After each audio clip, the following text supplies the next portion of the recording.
But between now and then, tackling the big issues of the day, I'm delighted to welcome my all-star panel.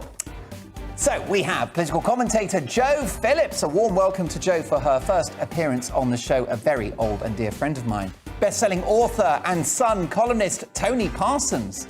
And political commentator at Young Voices, Connor Tomlinson.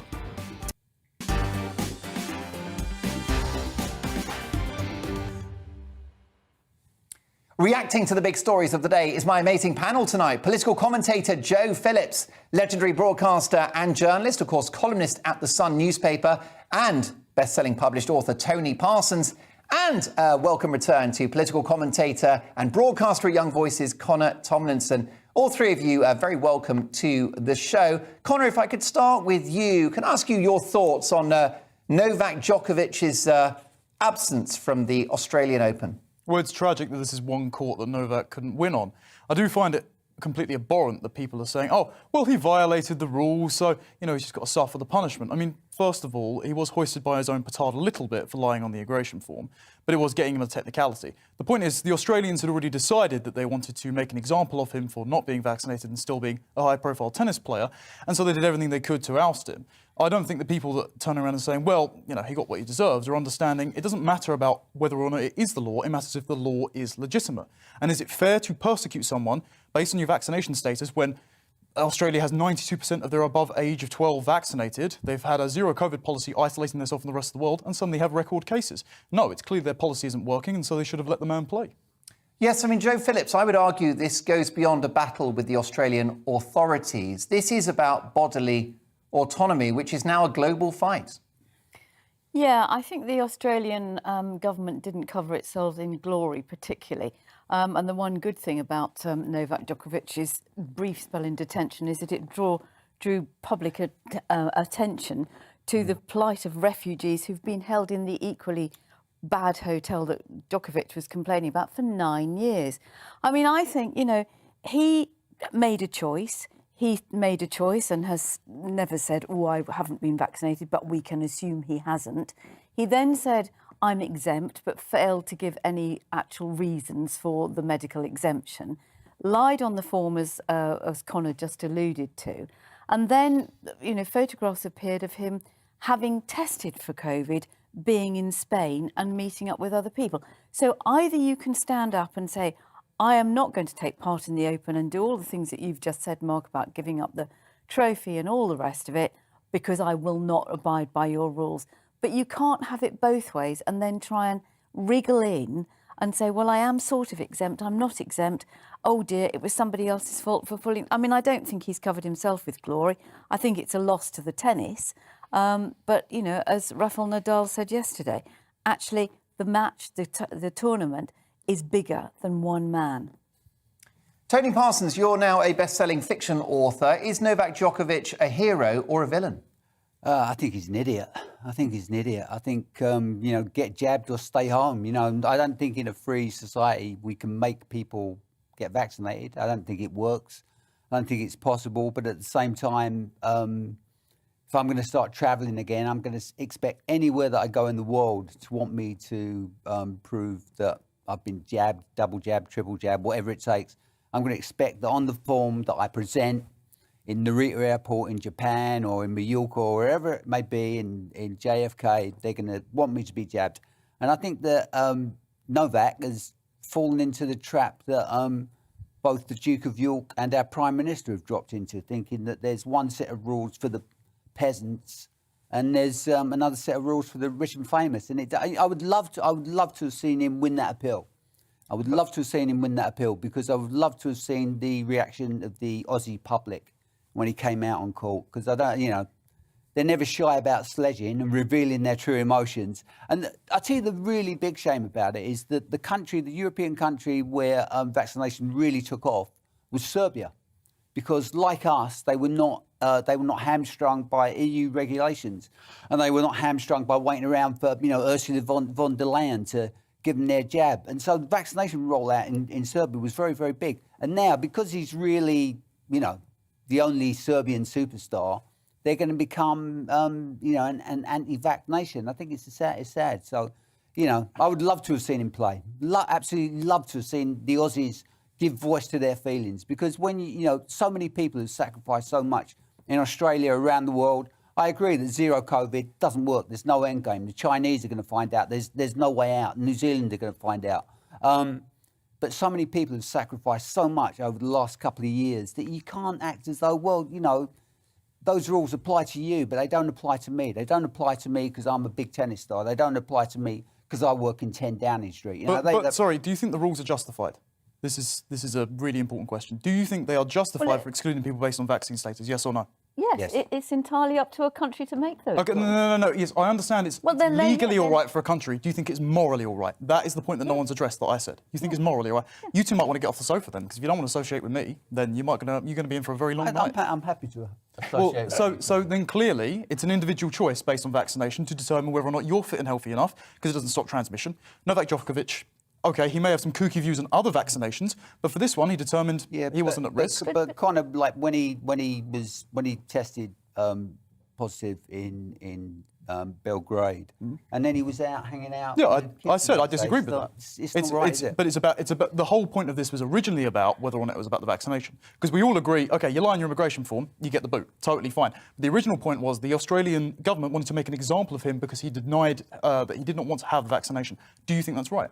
Well, yes, because they've set the rules, and as Tony just said, if you don't want to play by the rules, then don't go. I mean, I think the Aussies cocked it up. The Aussies cocked it up by giving him a visa. I mean, clearly, I don't actually think they wanted him to come down, and then they wanted this. Although, well, Tony, they've been making it up as they go along. It's been a kangaroo court in Australia. How ironic. Yeah, but it's, I mean, everybody's been making it up as they go along because we're in unprecedented times. No one's lived through this before. So, I think, the people I feel sorry for are the Serbs, because now they've got their national hero, their big one global superstar, is this, fanatical anti-vaccine guy. And I just think it's But Joe, you are a former political spin doctor, and the Novak Djokovic situation, that's just pure politics. It's not public health at all, is it? Well, it is politics, and I do think, as I said before, I don't think the Australian government handled it very well. It was clearly a mistake to have given him a visa if he had not got any proof that he was either medically exempt or had had a vaccination. So they let it get to a point where it then boiled over. They then kept him for hours and hours and hours, in some sort of detention before sending him into a hotel. And there've been 2 court hearings. But, that's up to Australia to behave, whether or not we agree with it. If we were going to Australia, as Tony just said, you either take the vaccine. It's actually Australia's quite a tough country to get into. They check you. Food is a big thing. Bringing food into Sydney is a huge deal, and the dogs are all over you. And I like you, Mark. I love Australia, but I've always found it one of the most difficult countries to get into, to get past their immigration. It's not easy. Now, Joe Phillips, talking about the rules being the rules, we don't offer royal police protection to non-royals. Do you think that Prince Harry is justified in his legal action against the Home Office? Well, I don't quite understand what he's after, because he's apparently said he wants to pay for it. So why can't he hire his own security team? Or is it not possible for a private individual, which I presume is the nub of this, to employ police, diplomatic protection, all the rest of it? I mean, I think, as you said in your opening monologue, Mark, I think Prince Harry is confused. I think fewer and fewer people actually care what he says or what he does. I think, whatever you think of the royal family, I think most of us have an enormous amount of respect for the Queen. And in this year, the last 12 months for sure, she's lost her husband. She's seen Andrew be disgraced and had to take that tough decision on him. And she's seen Harry wash the dirty linen in public and behave like a completely spoilt brat, and tout himself around on American chat shows. So if he wants security and he's willing to pay for it, I can't quite see why he's going to court to do that. Well, Connor, Tony, I'll come to you in a second. Connor, the issue we've got is that, love him or hate him, he is the Queen's grandson. He is the son of next king, next in line to the throne, Prince Charles, and his safety is paramount. So perhaps, the Home Office are playing with fire by denying him the elite protection enjoyed by other royals? Well, he did choose, as you said in your monologue, to discontinue his association with his own family, not least of all because he's a sort of case in point of the old phrase, a woman can draw you further than gunpowder can blow you. Prince Harry's been very much led astray by Meghan's political ambitions, but neither here nor there. I agree with Joe. You should definitely be booking your own private security if you decide to shirk off the duties to serve the state, which he was born into and clearly has decided he doesn't want to do anymore. I don't think you get to enlist the help of the Metropolitan Police just because you've got enough money to throw at it, and I think there's plenty of private security contractors that should be more than capable of keeping him safe in this country.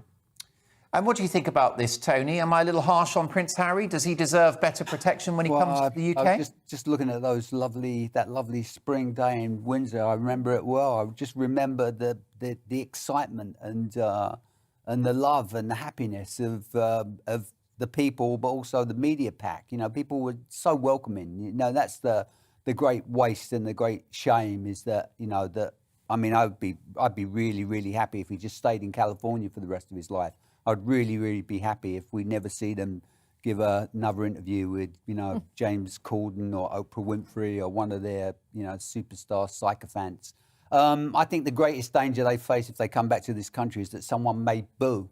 You know, I think that's the real thing that I worry about is that, you know, when the Queen slips this mortal coil, that they'll be there because it's, you know, great for the brand and people don't like it. People don't forgive. People don't forget that they smeared and slandered the royal family in a year when the Queen was dealing with, you know, multiple family tragedies and upsets and disruption.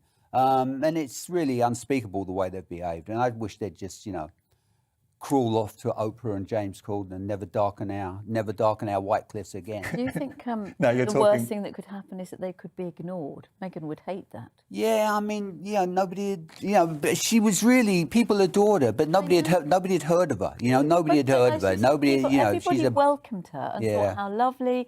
It was a beautiful day. Everybody, absolutely. You know, those of us that are old enough to remember Harry behind his mother's coffin, that poor little boy. In the glare of the world's media, you know, you look at him and you think, oh, you know, he's found happiness, isn't this great? She obviously thought she was going to be bigger than the Queen, got the hump. Yeah, I'm not sure what she thought. I mean, you know, Harry's got 2 mediocre A levels from a school where my dog could get 4 good A levels. They're pretty thick. I just think they're pretty thick, and I think their stupidity is quite dangerous. But I think the royal family will survive a few more Oprah Winfrey and James Corden interviews. I just wish that they would stay home, stay in California. And shut up. Well, look, lots more opinion to come from my fantastic panel of Joe, Tony and Connor. The royal family, though damaged by this story, won't be destroyed. I don't think the royal family will be destroyed by the story, but I disagree with Richard in saying that the legacy is being left in good hands. He seems to cite Prince Charles's action on climate change, but he's very hawkish on government interference on climate change, and I fear he won't show the same restraint interfering in Parliament as the Queen has during her long and respected years of service. He's also saying about the Prince's Trust. Prince Charles has recently been funding grants for YouTubers based in the bread tube sphere, which is named after a communist writer who wrote a book called The Conquest of Bread, pushing against vaccine hesitancy and for socialist causes. So I don't think Prince Charles's political leanings are going to be separated from his duties as a monarch. And I don't think... Can I just interfere to assure you that he couldn't possibly be an activist king? It's just simply not in our constitution. He knows this, and any politics... Anything he may feel about China, for example, where he did show a certain bias on occasions in the past, he knows very well once he's monarch, he has to be above party politics. He can give the Christmas speech, give a Christmas message, but he couldn't possibly involve himself. Well, the example you've given, I'm unaware of, but I mean, so far as his role is concerned, he has a weekly audience with the Prime Minister. He reads the government's speech when he opens Parliament. He couldn't possibly take on some form of activist role in any sense at all. Richard, Jake, back to me, please. Seriously, Richard, I mean, are we living in a fool's paradise here?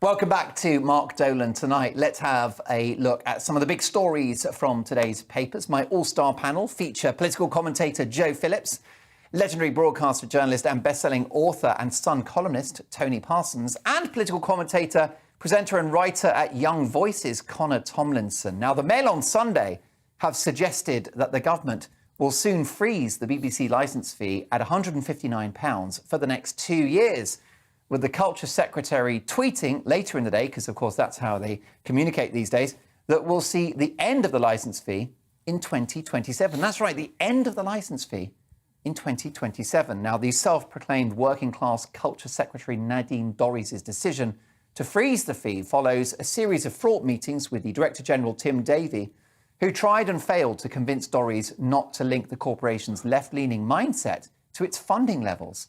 An ally of the Culture Secretary said that the delays over state-run television are now over and that actually it's going to be a thing of the past. So Dorries is expected to confirm the move soon and announce that the current funding model will be replaced. But the question to my panel is, will we miss it? What do you think, Joe Phillips? I think this is appalling behaviour by Nadine Dorries. You shouldn't be making government announcements by by Twitter.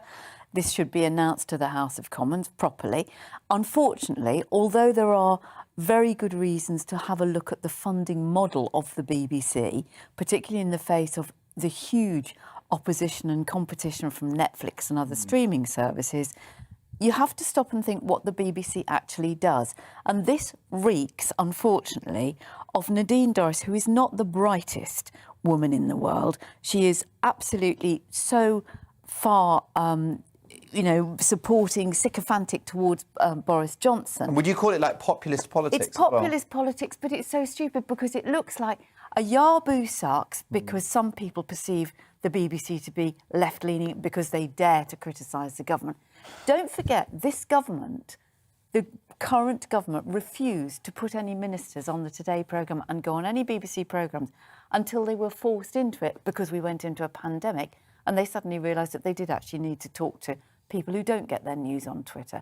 The BBC does a lot of amazing things, not least of all stepping up to the plate with education programmes as soon as we went into lockdown to keep the kids who were being homeschooled and the parents who were trying to do it entertained, amused and educated. There is news, there is sport, there are radio stations, there is the World Service. Orchestras. All of that stuff. You can take that away, but we were just talking about soft power.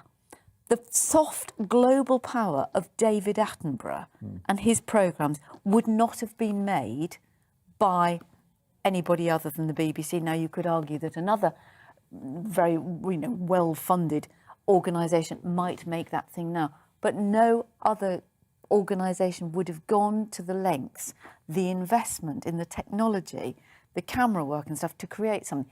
That soft power is more important than ever. Connor thinks you're the weakest link. Tell me why. Oh, I'm nearly having an aneurysm listening to this. Pointless celebrity. Well, It's David, okay, I've got a first aid course. that's Listen, fantastic. Don't be offended. That's life. That's all right. I'm done. I'm out of BBC brands. What do you think? First of all, David Attenborough, nice voice though he has, he did call human beings basically a cancer on the planet. So I think his views are rather reprehensible. So I'd rather he didn't keep giving TV programmes for no matter how much he does for the orangutans.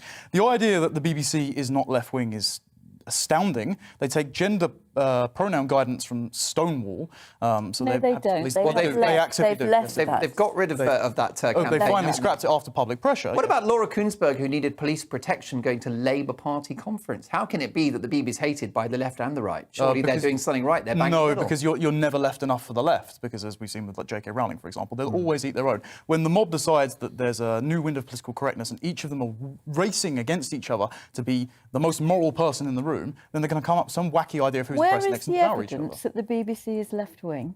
So what about June Sarpong's six-figure salary, about having a diversity chief only working 3 days a week, them heading the Trusted News Initiative to shut down people who were questioning, as is on this network, whether or not the vaccine should be paid for by taxpayers or disencouraging any vaccine hesitancy, for example. I mean, and also you stating the Tory government is particularly right-wing. The Green spending... I didn't say You did. So, OK, you said the accusations of the BBC are left-winger because they dare to criticise the government. The implication there is that the Conservative government is right-wing. This is the least right-wing, least That freedom-based, might be least what free you market choose government. to infer. That is not what I was implying. OK, well, that's very much what it sounded like. So if the implication is that the BBC are not left-wing because they choose to criticise the government, I don't particularly see them going against lockdown policy, for example. It is They're very the much on lockstep with job that.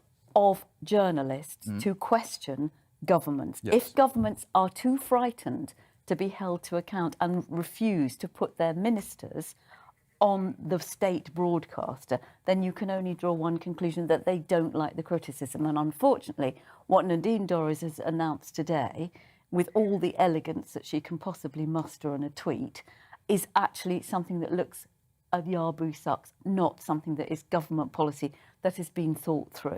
I mean, Tony, I think we have to be careful what we wish for here. I agree with Joe that we've got to look at the funding model, have a conversation about that. And I don't think that the licence fee is a long-term solution, especially going after grannies at the tail end of the biggest recession in 300 years, threatening them with court action and possible jail for not paying for Gary Lineker's cufflinks. But be careful what you wish for, because more and more of our TV comes from US giants like Netflix, Disney Plus, Apple.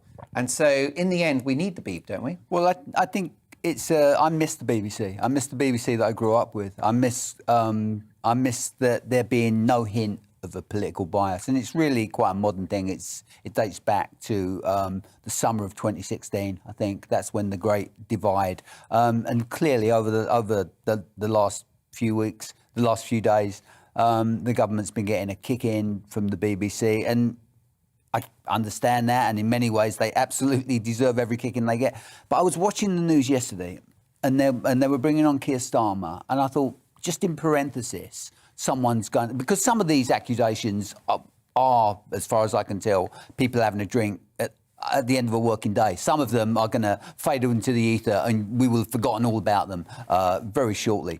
And I thought that, in parenthesis, one of these broadcasters, as they were the raging relish at Boris being brought down, was going to say, Keir Starmer, who's had his own accusations of having a beer at the end of a work. I just thought, in parenthesis, that this would, just in the old BBC tradition of balance, it would be mentioned, and yet it wasn't mentioned because it didn't fit the narrative. I mean, I think. Well, it was this morning. Well, that's a really good question. What do you want to do? More to get through. Still with me, my fantastic panel of Joe Phillips, Tony Parsons, and Connor Tomlinson. We've already heard about Operation Save Big Dog, in which Boris Johnson has drawn up a list of fall guys to quit over Partygate so that he can keep his job. Well, today, further manoeuvres by the PM have come to light, and the name predictably did not disappoint. It's something that Boris is really good at doing. This one is Operation Red Meat. According to the Sunday Times, Boris is looking to win back voters and rebel backbenchers with a string of red meat policies, including announcing a number 10 workplace booze ban in an effort to end the drinking culture in Club Downing Street. Freeze the BBC licence fee for 2 years to help the cost of living. We've heard about that and discussed it just a few moments ago. Give the military control of the Channel in the battle to stop illegal immigrants. Unveil new plans to tackle the backlog of operations in the NHS. Unveil extra money for skills and job training for the 1.5 million people who are out of work and on universal credit. And here's a big one.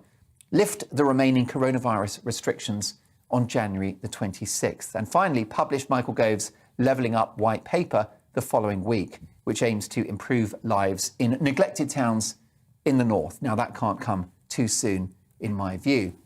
A senior Westminster figure has said the number of no-confidence letters against the Prime Minister has risen to 35, leaving him dangerously close to the 54 that would trigger a vote. He'll be hoping that this policy announcement can ease the tide. But what do you think about this, Connor? Will it make the difference? Has he thrown you some red meat with those ideas? Well, it's really annoying that it's called a red meat policy when it amounts to, oh, hey, we uncovered a copy of our 2019 election manifesto in the drawer, and now we're actually going to stick by it finally because you're holding our feet to the fire. It's irony that people keep mentioning the parties as well as a sort of instigating factor to all this, because it reminds me a bit of back in my student days. I was a meticulous planner. 2 years ago? All right, enough with the insults. Thank you very much. Youth and beauty all in one package. But the problem is, a lot of my other fellow students had the inclination of being slightly less conscientious than me, and rather than do their assignments in advance, they decided to do parties a week, and then about 10 minutes before the deadline, they'd rush off to the library, pull out some journal articles they saved 6 weeks ago, and hand it in and get a Tony never does that with his book deadlines, by the way. Well, that's why they're so eminently readable. My editor's watching, so... So this is what it smacks of. It smacks of a last-minute rounding up and trying to appease people, when really, I mean, there's not a bus long enough for all the people Boris wants to throw under it and trying to save his skin. And as I said last time I was on, right before Christmas, it's still the matter of, OK, is Boris going to go out with a whimper or a bang? Is this him holding on for quite a while, or is it going to be the 1922 Commission hands in enough letters to force a vote of no confidence and he's out on his backside before the first month of the year's gone? Yeah, Tony, I think this is tiresome. It's like government by press release, government by opinion poll.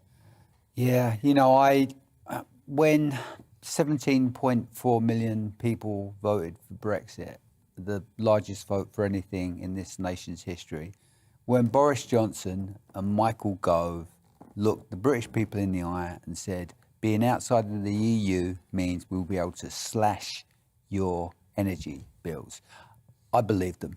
I thought that they were telling the truth, and I find it shameful and shaming that they've just so casually and brazenly broken those promises. And, sacking a few tone-deaf Tory toffs from Downing Street, who gives a monkeys, really, I think the problem that Boris has got, well, he's got a couple of problems, but one of the problems, he's not really much of a Conservative Prime Minister. If we wanted big spending, bossy state, green fundamentalism, if we wanted all that socialist crap, we could have voted for Labour. And so there's been a loosening of his bond on his base. On his base, he's been neglecting them. He hasn't had the low taxation, getting us going, getting us rocking, delivering on the promises of Brexit. We've only seen the downside. We've only seen, the fracturing of the United Kingdom. We've only seen our neighbours loathing us, and he hasn't made the most of it. He's putting up corporation tax. He should be making this place a place to do business. So, and I think his biggest problem of all is I don't actually think he wants the job. I don't think he wants it. I think he's knackered. I think he's exhausted. He's an unfit, overweight, 57-year-old man with 2 children under the age of 2. He's gotten a lot on his plate, and I think the only thing that's keeping him there, as soon as he leaves office, he's a fabulously wealthy man. As soon as he leaves office, he can. You could actually buy shares in Boris Johnson now, couldn't you? Well, his memoirs are going to be great. He's going to have gigs on the American lecture circuit that will make Tony Blair spit blood. And he'll be able to watch his children grow. It'll be a stress-free life. Might even lose a bit of weight. I don't know. He's still married to Carrie. I don't know about a stress-free life. But he, but if he leaves now, then he's another Tory footnote. He's another historical mediocrity. He's the shortest-serving Prime Minister since Eden in '57. And so he's there. And I honestly don't see any grand vision for the country. And it's a shame. It's a tragedy. It is a real tragedy because he connected with the working class and he broke that. And I come from a tribal Labour family, and to break that bond, to see a Tory Prime Minister break that, it's not an insignificant thing. It's not. It's a profound shift in our nation's temperament, and to just see it wasted, and that's the depressing thing. When we should be talking about living with COVID, getting the economy going, getting our schools open and keeping them open, when we should be seeing the cost that this pandemic has had and lockdown has had on the education of people suffering from cancer, people suffering from other diseases. When we should be talking about that, we're talking about these banalities. We're talking about cheese and Sauvignon Blanc. I mean, it's an affront to the British people. It's an insult. It's a misjudgment. But it's not what really matters, is it? But it's because he's a banal man. That's the trouble. I mean, he hasn't got any beliefs other than in himself. He has, and that is his now being exposed as his great weakness. He hasn't got a group of people around him who share his beliefs and share his vision. Whatever you think about Tony Blair, whatever you think about Margaret Thatcher, they had a vision and an idea, and they surrounded themselves with people who would execute. New Labour was a project. Absolutely. And Thatcherism was a project. Absolutely. I mean, Thatcher, what was her catchphrase in high office? Are they one of us? She was endlessly sounding out whether colleagues were on board with the project. What is the Boris project? The Boris Johnson project is about Boris Johnson. He wanted to be Prime Minister, not for 1 minute excuse me, thinking that, there was going to be a global pandemic that was going to knock the socks off absolutely everybody. And I think, as Tony says, he doesn't want it. Now, he has got an option which he won't take because he's too vain, and he is clearly seeking to blame everybody but himself because he's got no concept of responsibility or moral authority. But he could actually go out and be more than a footnote and say, I've really got this wrong. I'm going to see the Queen. I'm going to hand in my resignation. I'm going to stay, as a caretaker Prime Minister until the party's chosen a new leader, and then we go for a general election or whatever. And he could go out with some vestige of dignity. But at the moment, he's a disgrace. He's a disgrace to the Conservative Party of, John Major, Margaret Thatcher, Chris Patten, Damien Green, Ken Clarke, Michael Heseltine, Dominic Grieve. Decent people. He's an absolute, utter disgrace. Sounds like a mixed bag to me if it's got John Major and Dominic Grieve in. But look, I take your point. No, but they're decent people. Right. They're That's true. By the way, people. that's a fair point. They are people of principle. But I guess the issue with Boris is that his narcissism was priced into his brand when people voted for him in more December fool 2019. them. Well, but More fool them. Now the British people and Tory MPs have got to ask themselves the question that Boris's wives, mistresses, editors and friends have had to ask themselves, is he worth the trouble? Is he worth the trouble? Is he worth what he puts us through? Because I can't believe that this has gone on, that the national debate is about parties and Carrie hugging her friend and what was going on. If it doesn't matter, it will blow over, won't it? But it won't blow over. But it does matter. It does matter. It does matter to people, especially people that really suffered over the last couple of years. People that couldn't have their friends and loved ones at a parent's funeral or a child's funeral. I've read a few reports of people who buried their children over the last couple of years, and people that couldn't visit their elderly parents in care homes. Just all the restrictions, there's the endless restrictions. I think everybody's been touched by it. Everybody, just to have a daughter doing A levels, you suddenly what the effect that had on that. And okay, that's not as bad as watching a loved one die and not being able to hug your mother at your father's funeral. But it's still, you see the human cost in young people suddenly saying, "Well, the life that I thought I was going to have with these exams that are coming up, suddenly that's all in the balance." Yeah. And so it's not a trivial thing to ignore it and just Yeah. But you are right. Yvonne in Suffolk emailed the programme earlier and talked about the loss of her dear mum during lockdown, and she's devastated by what she's been through. My son's a paramedic. He worked his socks off along with everybody else in the National Health Service. There was no chance for parting. He was going to work. He didn't see his wife, his kids, his mum, or anybody else. He just went to work, slept, went to work. And it was However, frightening. you are a Democrat. Now, you've actually advised the Lib Dems back when they were electable. They were quite a political Blimey, force. we're going back into under ancient history. Paddy Ashdown. That's right. But they were the third party in this country, and that's a distant memory now.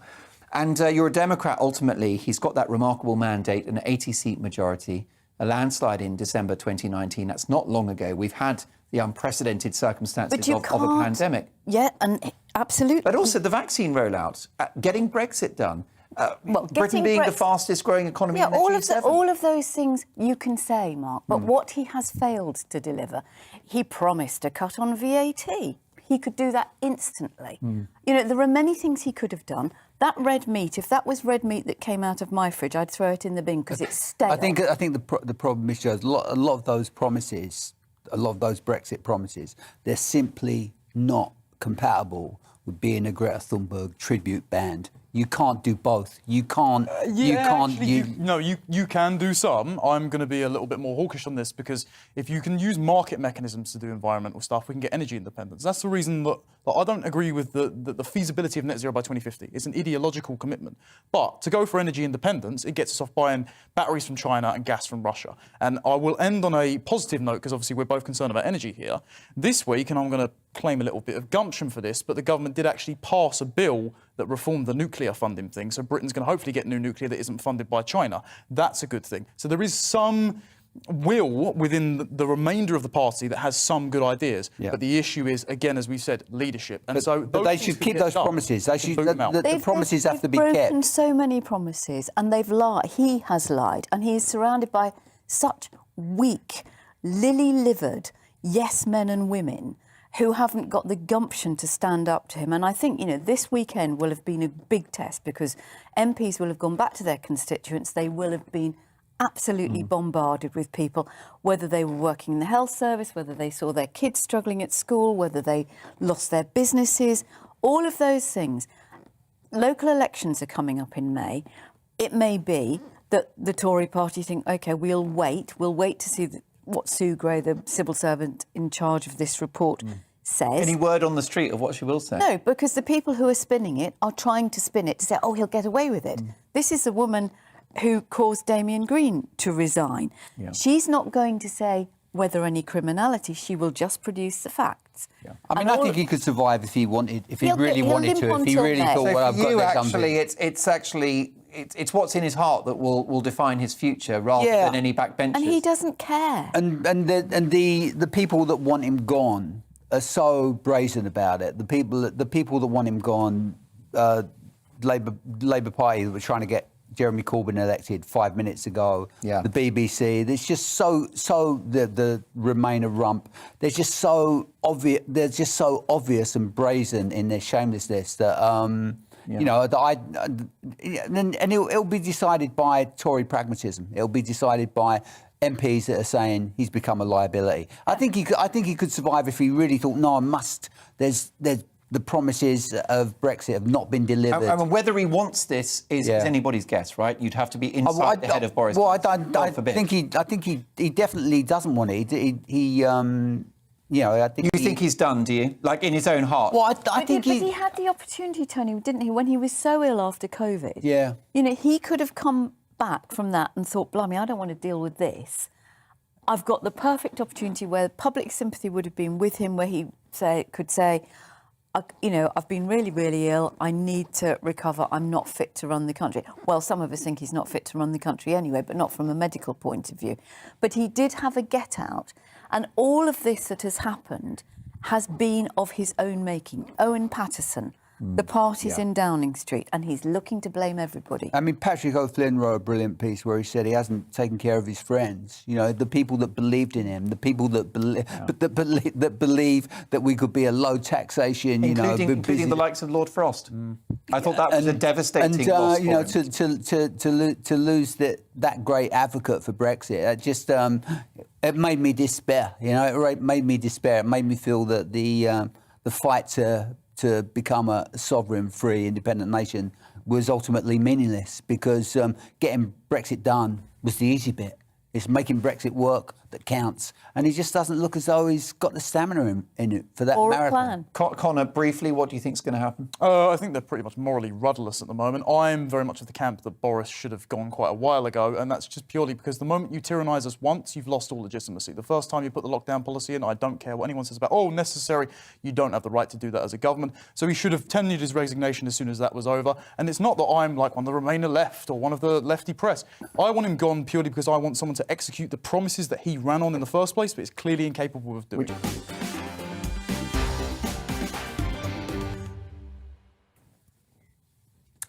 Carol says, Mark, thank you for another great programme. GB News at its best, although I have said many times the whole of GB News has such talent, energy and courageous people, young and old. Well, look, thank you for those kind words.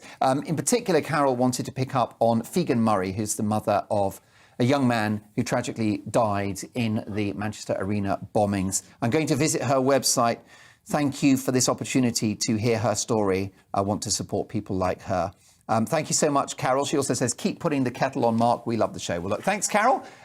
Do stay with us and tell your friends and spread the word. Still with me, Joe Phillips, Tony Parsons and Connor Tomlinson. Just a couple of minutes before our official Great British Game Show to discuss this. Welcome to the year 2022, where football fans get cautioned for using discriminatory language for mocking a player's height. That's right, Manchester United sent an email warning some of their fans after Wolves player João Moutinho was taunted for being short. Roy Keane would have obviously thought that was civilised back in his playing days. How times have changed. And crossing into the TV world, former Watchdog presenter Alice Beer has said that the Weakest Link relaunch is badly missing Anne Robinson and her insults. The show is currently being headed by comic Romesh Ranganathan. I've got to say, I think he's a brilliant comedian, but Beer says he's just too nice. He's too polite. She told the Mail on Sunday, you can't say anything anymore. You have to put nice people on TV all the time. So what do we think about this, Joe? Do you think that telly's gone a bit too nice? Are we nice? Well, we're being very nice. You're nice, but you've got what I would describe when I was working the comedy circuit. Is you've got a knife in the sock. Well, we're being very, collegiate. We're having a good discussion. I'm not doing my job then. Well, you don't have to be rude and offensive in order to make good television. I mean, I sort of think, this thing about, it's a bit of banter, which I presume is what the football club are claiming. Yeah. Is the thin end of a very unpleasant wedge, and it is particularly offensive when it's a bit of banter is about race, gender, sexuality. Well, yeah, but race, gender, sexuality, absolutely, but height. I mean, I used to get called a lanky git when I was on stage. Yeah, and probably you because are. I am. And you are, Mark. See, that was harsh. No, I know. You get cancelled on the Beeb for that. But this is the point, though. When you start saying what is and isn't offensive, what you can and can't say, you can't stop what is offensive at an arbitrary number of categories. Because race, gender, and sexuality are all immutable, right? You can't change those. Also, is height. And people get discriminated on height, particularly on dating apps, for example. Not that that's ever been a problem for me. So how can you say you might think it's ridiculous, but you've got no objective moral principle that stops people taking objection to that. So why just cry about jokes? Just write Tony? them all off. I would have thought you there was some sort of choice barbs when you were growing up as a boy. Yeah, it's interesting, the way football presents itself as this paragon of moral virtue, because it's still a working class game, and if you're there with football fans, it's not quite as woke and squeaky clean as it was. So sending emails to the fan base, I think is slightly absurd. But I can remember, I can remember the racism in the 70s and 80s. I can remember how absolutely toxic and accepted it was. So I'm happy that it's not like that anymore. I'm happy that you're going to get nicked if you start screaming about someone's girl, because it's completely changed. It's totally changed. So I don't think you can ever be too nice, really. I think we like a pantomime villain in this country. We like Anne Robinson. I don't see much sign that Anne's being cancelled. Her career seems to be, rocking into her 80s or whatever. I used to have a West Ham season ticket for donkey's years, and used to go to football all the time. And some of the things that are, and you'll know this, Tony, some of the things that might be seen as insulting are actually quite funny. Some of the songs and things like that can be quite witty and amusing, and you know this as a comic. Yeah. But it's how you use the power that you have in your voice, whether it's to sing or chant or say something. And really, we shouldn't have to keep reminding people to think about how it is. What about the Weakest Link, when Anne Robinson used to say, "You're a right thicko, aren't you? Did you even go to school?" I mean, that was just funny, wasn't it? I mean, we've seen Lord Sugar do it in the boardroom. Well, that was what she was employed for. But maybe you missed that. No, because it's not my sort of programme. But it's a sort of, have we moved on? But maybe it's not funny anymore. We still get that, don't we? Craig Revel Howard is the pantomime dame. He's the one who gets booed for saying pretty much the same stuff as everybody else. But so. Well, yeah. Look, I've got to say, it's been a really interesting conversation, and lots of you picking up on my panel's discussion about Boris. Lots of people supportive of Boris. I'm watching a programme tonight, says Stephen. I just wanted to make the point that I believe we the people are crying out for moral leadership in this country. And also David. David says Boris mustn't expect to get on with everyone, but he must get on with the British people. Jackie, all this Boris bashing, keep blaming Boris for parties when he wasn't even there or there for 25 minutes. Keir Starmer and his cronies broke lockdown rules. No one's calling for him to resign from the Labour Party. All right, well, look, that one will run and run, but I do want to put it on a matter of national broadcast record that many of you still back Boris, and it will be interesting to look at those polls, of course, as Joe mentioned, in May, the local elections. Lots more to come before 11 o'clock. Earlier this week, Jacob Rees-Mogg was cutting when he called the leader of the Scottish Conservatives, Douglas Ross, a lightweight figure. And here he is when asked for his thoughts on the Welsh Tory leader. Thank you very much, Mr. Speaker. Following his disparaging remarks about the leader of the Scottish Conservatives, can we have a statement from him about exactly what he meant by that? For example, does he think the leader of the Welsh Conservatives is a lightweight figure? And can he name him?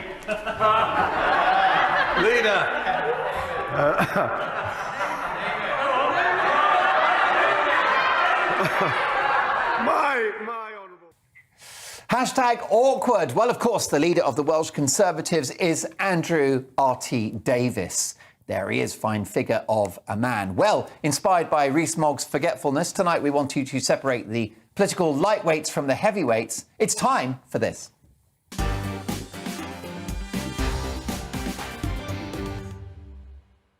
Yes, it's time to play the Great British Game Show. Tonight's game is called Who's That Member? Please, don't be so obscene. It's a family show.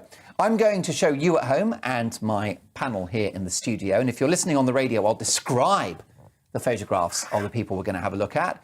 They are a member of Parliament somewhere in the UK, some well-known, others more obscure. So tell me, who's the member? Let's start with our first politician. And that's a lady with fair hair. She's in the House of Commons. That's easy. Who could that be? Joe? Yvette Cooper. It is Yvette Shadow Cooper. Home Secretary. Shadow Home Secretary. There you go. You know your onions. Look at that. How about MP number 2? Who could this be? I can't see. Somebody hoping to be re-elected at the next election. He came in 2019. 2019 intake. He is a Red Wall superstar. Brent Smith. Well done. I'll give you the points. Brendan Clark-Smith. Next up, how about this? The Labour politician. His interests outside politics include hill walking, military history and rugby league. Who could it be? I'm not even sure his mother knows quite who he is. It's Derek Twigg, Labour backbencher. Twiggy, the Twigmeister, T-Dog. How about this one, number 4? Oh, I know who that is. Labour MP, Rosie opposition Duffield. whip, Is that Esther McVeigh in the 70s? It's Rosie criticised for Duffield. writing in a tweet that only Rosie women have a Duffield. cervix. Yes, Oh, Rosie- well done, Rosie Duffield. Rosie Joe Duffield. smashing this. Joe's owning You- this at the well, you moment. should know. Okay, Well, how I about hate our that. next one? Politician number 5. Louis French, he's my MP. There you go. He's your Connor's MP. Marvellous stuff. And I'm glad you got Rosie, Joe, because she's your MP. She is indeed. Okay, actually, can we just jump to number 8? Is that possible, Connor, or not? No, not. Yes, there we go. My MP, Tulip. It's Tulip Sadiq. It is Tony's MP. And let's finish by this one. Who's this final politician, number 9? Close ally of Keir Starmer, a former dentist and the leader of Scottish Labour. Oh, that's the lightweight. Oh, Harsh but fair. It's Anas Sarwar. That's right, Anas Sarwar. So brilliant stuff. Well, can I tell you, we have a winner, and it is Tony Parsons. But my thanks to Tony, Connor and Joe for a brilliant panel tonight. I'm